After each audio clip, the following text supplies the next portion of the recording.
So you ready to jump in? All right, ready to go? All right, we know what we're doing. Okay, so we're talking about your actual interview, when you go into a job interview. And I'm going to give you a little bit of a secret ahead of time. Everything that I'm going to talk about today actually does relate to other moments in your lives. Perhaps when you're going to be in a meeting. Perhaps when you actually go out to apply for your first loan to buy your first house. Perhaps it could be a first date.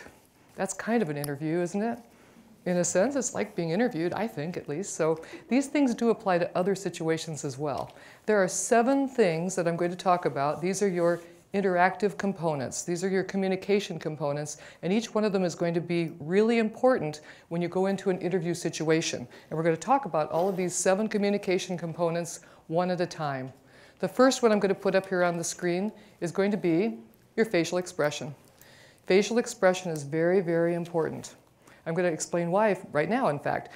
A while back, within the last 30 years, we believed that a first impression took place in the first 5 to 15 seconds of an interaction. I personally think it's more like about the first 10 to 15 seconds, rather than the 5 to 15 seconds, but regardless, there's a first impression that occurs right about there.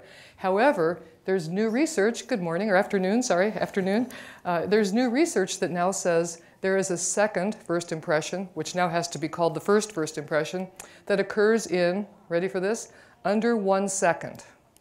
Under 1 second, there is a first impression that you make on another person.